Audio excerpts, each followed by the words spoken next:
저는 인프랩에서 강의, 주문, 정산 이런 쪽을 맡아서 개발을 주로 하고 있는 김명일이라고 합니다. 지금부터 이제 내 마음대로 되지 않는 테스트 코드 꼭 작성해야 할까 희망편에 대해서 발표를 해보려고 하는데요. 제목에서 보신 것처럼 이제 테스트 코드를 왜 작성해야 하는지, 그리고 또 어떤 테스트 코드가 좋은 테스트 코드일지 이런 부분에 대해 간단한 예시들과 함께 이야기해보려고 하는데요. 이미 알고 계신 내용들도 많이 있을 것 같아서 가볍게 들어주시면 좋을 것 같습니다. 간단하게 테스트 코드를 왜 작성해야 하는지 정리해 보려고 합니다. 테스트 코드 이전에 우리는 왜 테스트를 해야 할까요? 테스트를 하는 궁극적인 목표는 이제 서비스의 지속적인 성장과 품질 개선을 위한 거라고 생각하는데요. 하지만 이제 서비스가 커져갈수록 테스트를 위한 비용은 점점 커져가게 되죠. 이제 초기에는 간단하게 상품을 주문하는 로직만 있었다면 이제 여러 가지 구매 가능 조건들이나 쿠폰을 사용하거나 포인트를 사용하는 등 이제 추가적인 기능들이 생기게 됩니다. 그래서 이제 처음에는 간단하게 한두 번 주문만 해봤던 테스트도 포인트를 사용하거나 쿠폰을 사용해보고 하면서 여러 번 테스트를 진행해 봐야겠죠. 뿐만 아니라 이제 기존의 주문도 잘 되고 있는지 확인해 봐야 하고요. 근데 이제 테스트 코드를 작성하게 되면 이런 과정들을 이제 테스트 시나리오를 작성하면서 이제 테스트를 자동화해 그런 테스트 비용을 절감할 수 절감할 수 있습니다. 결과적으로 이제 테스트 코드는 손이나 눈으로 검증하는 것보다 더 빠르고 이제 자주 수행할 수 있기 때문에 그로 인해 테스트 시간이 줄게 되고 배포도 더 자주 할 수 있게 되는 것이죠. 이런 점만 봐도 테스트 코드의 이점은 충분하다고 생각하는데요. 그 밖에 또 어떤 이점들이 있길래 테스트 코드를 작성하라고 하는 걸까요? 테스트 코드는 개발 단계에서도 많은 이점을 발휘하는데요. 일단 간단하게 주문서를 생성하는 로직을 들고 왔어요.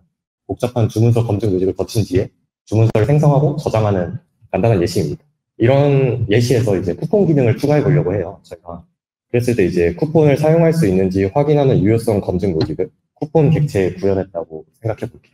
이렇게 새롭게 추가된 코드를 테스트하고 싶은데 어떻게 테스트를 해볼 수 있을까요? 이제 테스트 코드가 없다면 기존에 동작하고 있는 로직 안에 이 로직을 직접 포함시키고 직접 API를 호출해봐야 확인할 수 있겠죠. 이렇게 되면 이제 다른 수정된 부분들도 같이 테스트가 되기 때문에 원했던 쿠폰 유효성 검증뿐만 아니라 더 넓은 범위를 테스트하게 됩니다. 그래서 이제 원하지 않은 결과가 나왔을 때 실패한 이유가 어디서 실패한 건지 명확하게 알기 어려워지게 되죠. 반면에 이제 테스트 코드를 작성한다면 저희가 테스트하기 원했던 쿠폰 유효성 검증 부분만 테스트를 할 수 있게 되는데요. 그렇기 때문에 좀 더 빠르게 피드백을 받을 수 있고 부분적으로 테스트할 수 있기 때문에 코드 결함을 좀 더 빠르게 인지할 수 있게 됩니다. 뿐만 아니라 이렇게 작성된 테스트 코드는 배포 전에 개발 단계나 CI에서 이제 반복적으로 수행할 수 있게 되는데 그로 인해 지속적인 피드백도 받을 수 있게 되죠. 빠른 피드백과 지속적인 피드백을 통해서 안정성과 생산성 향상에 효과를 얻게 됩니다. 이 밖에도 이제 이해하기 힘든 복잡한 코드들도 어느 정도 잘 작성된 테스트 코드가 있다면 기존에 작성했던 이 복잡한 코드가 어떤 역할을 하려고 했다 이런 것들을 유추해 볼 수 있게 됩니다. 이런 부분들은 결과적으로 이 테스트 코드를 통해서 이제 계속해서 현재 프로젝트를 유지보수할 미래 자신이나 신규 입사자 그리고 동료들한테도 테스트로 검증된 최신 명세의 역할을 하게 되는 거죠. 또 다른 이유는 이제 심리적 안정감이 있겠죠. 이제 저희가 개발을 하다 보면 리팩토링을 하거나 이제 신규 기능을 추가하는 일이 많은데 이 과정 속에서 기존에 존재하던 테스트가 실패했는지 또는 성공했는지를 보면서 작성한 코드에 이제 믿음이 생기게 되는 것이죠. 그래서 정리해보면 테스트 코드를 작성함으로써 이제 테스트 자동화를 통해 작은 배포를 할 수 있게 되고 또 안정성과 생산성 향상, 이제 테스트된 최신 명세를 얻을 수 있고 심리적 안정감까지 얻을 수 있게 됩니다. 그러면 테스트 코드를 어떻게 하면 잘 작성해 볼 수 있을까요? 테스트 코드를 잘 작성하기 위해선 어떤 코드가 좋은 테스트 코드인지 기준이 먼저 필요할 것 같은데요. 다음은 이제 제가 생각하는 좋은 테스트 코드의 기준들입니다. 빠른 테스트, 쉽게 깨지지 않는 테스트, 빼기 방지를 잘 해주는 테스트. 이런 테스트들을 이제 어떻게 하면 작성해 볼 수 있을지 이제 간단한 예시들과 이야기해 보려고 해요. 우선 빠른 테스트입니다. 앞서서 이제 테스트 코드를 작성하는 이유는 빠른 피드백과 지속적인 피드백을 통한 안정성, 생산성 향상이라고 이야기를 드렸었는데요. 이러한 효과를 높이기 위해서는 테스트가 자주 그리고 반복해서 수행되어야 합니다.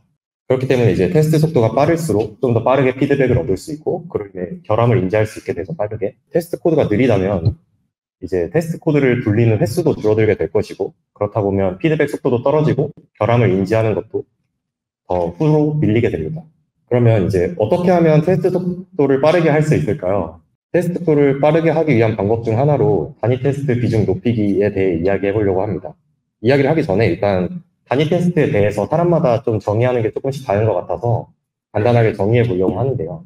백엔드 특성상 다른 서버나 브라우저로부터 요청을 받고 그리고 다른 서버에게 요청을 보내거나 데이터베이스에 저장하는 외부 의존성들과 상호작용하는 경우가 되게 많은데요.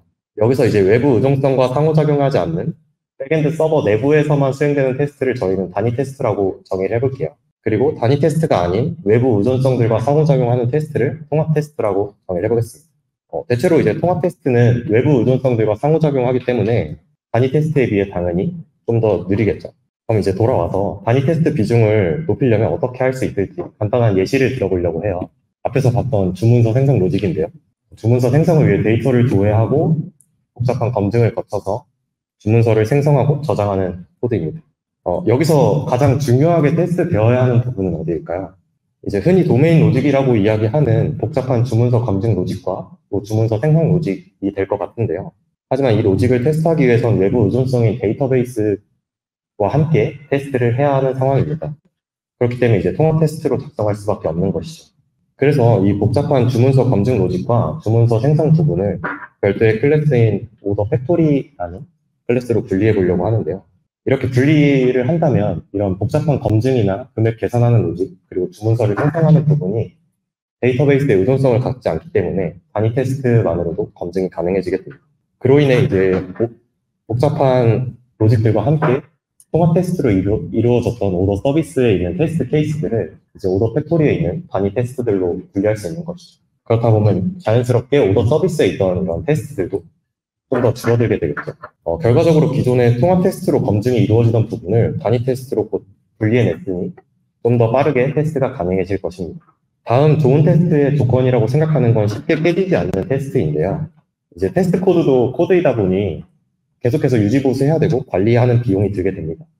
간단하게 리팩토링을 진행했는데 테스트가 계속 실패한다고 생각을 해볼게요. 사실 리팩토링이 제대로 진행이 되었다면 기존 기능은 정상적으로 수행되겠죠. 그렇기 때문에 테스트가 깨지는 경우가 오히려 좀 이상하다고 느끼실 수도 있을 것 같아요. 근데 이런 상황이 이제 계속 되다 보면 그렇다 보니 테스트에 대한 신뢰가 떨어지고 테스트가 실패하더라도 점점 무감각해지게 됩니다. 이제 실제 기능에 문제가 있음에도 그런 무감각성 때문에 인지를 제대로 못하게 되겠죠. 그렇게 테스트를 신뢰하지 못하게 된다면 코드를 수정했을 때 변경이 발생할 것 같아 최소한의 코드만 변경하려고 하게 되기도 합니다. 그러면 어떤 점이 테스트를 쉽게 깨지게 만들까요? 다음 앞에서 봤던 예시로 다시 또 이야기를 해볼게요.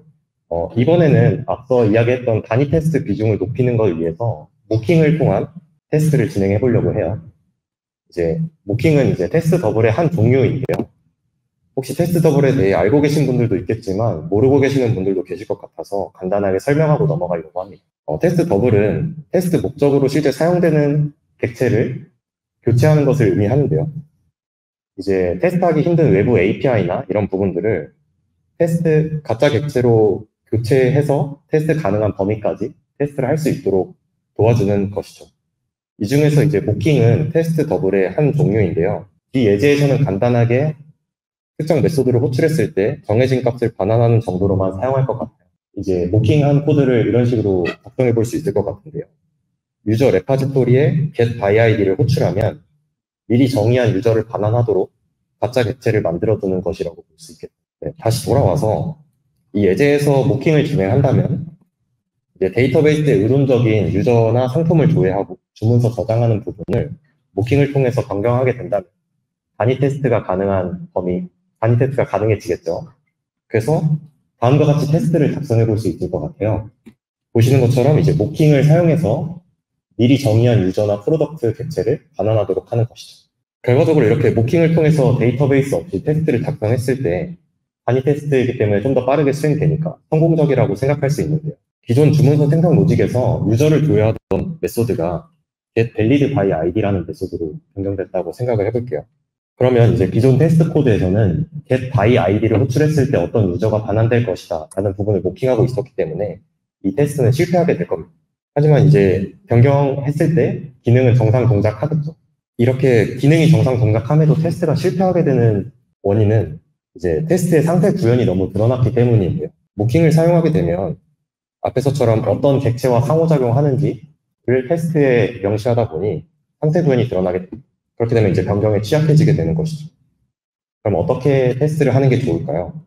클라이언트의 관점에서 한번 생각해 보면 좋을 것 같은데요. 오더 서비스를 호출하는 클라이언트가 바라는 건 어떤 걸까요? 내부에서 뭐 유저 레파지토리를 통해 유저를 조회한다 이런 내용들이 아닌 전달한 파라미터에 맞게 주문서를 생성하고 저장되기를 기대할 것. 따라서 모킹을 사용한 테스트가 아닌 통합 테스트를 통해 세부 구현을 노출하지 않고 테스트를 작성하게 된다면 깨지지 않는 테스트가 될 수 있겠죠. 즉, 세부 구현을 테스트하기보다는 클라이언트가 목표로 하는 행위의 결과를 테스트하는 것이 좀 더 쉽게 깨지지 않는 테스트를 작성하는 데 도움을 줄 것입니다. 마지막으로 생각하는 좋은 테스트의 조건 중 하나는 회귀 방지를 잘 해주는 테스트인데요. 여기서 말하는 회귀는 코드가 변경되었을 때 기능이 의도한 대로 동작하지 않는 것을 의미합니다. 회귀 방지를 잘 해주는 테스트는 쉽게 이야기해보면 코드 변경 시에 이 코드가 미치는 영향도를 잘 파악하고 문제가 있다면 잘 알려주는 테스트가 되겠죠. 그럼 어떤 테스트가 이를 만족하는 테스트라고 할 수 있을까요? 첫 번째로는 이제 많은 코드를 실행하는 테스트입니다. 당연히 테스트에서 많은 코드를 실행할수록 많은 범위를 커버하기 때문에 좀 더 버그가 발생했을 때 그거에 대한 인지를 할 수 있게 도와주게 되죠. 이 관점에서 보면 통합 테스트가 단위 테스트보다는 훨씬 더 많은 부분을 검증하기 때문에 회귀 방지를 잘 해준다고 볼 수 있을 것 같습니다. 두 번째는 이제 회귀 발생 가능성이 높은 부분에 대해 테스트를 하는 건데요. 아무래도 코드 복잡도가 올라갈수록 좀 더 개발 단계에서 실수나 문제가 발생할 여지가 높은데요. 그렇기 때문에 코드 복잡도가 높은 부분의 테스트를 작성하게 되면 이런 회귀를 방지할 수 있는 테스트를 작성할 수 있게 됩니다. 전체적으로 이제 좋은 테스트 코드라는 내용을 정리해 보면 좋은 테스트 코드란 좀 더 빠르고 이제 쉽게 깨지지 않고 회귀 방지를 잘 해주는 테스트라고 이야기해 볼 수 있을 것 같아요. 마지막으로 이야기 드리고 싶은 부분이 있었는데요. 테스트를 작성하다 보면 트레이드오프 관계에 놓인 경우가 되게 많습니다. 이제 앞서서 봤던 것처럼 단위 테스트는 통합 테스트에 비해 당연히 빠르지만 좁은 범위를 테스트하기 때문에 회귀 방지성이 낮아지게 되죠. 그리고 통합 테스트는 외부 의존성이랑 테스트를 하기 때문에 당연히 테스트 속도가 좀 더 느리지만 좀 더 넓은 범위를 커버할 수 있는 것이죠.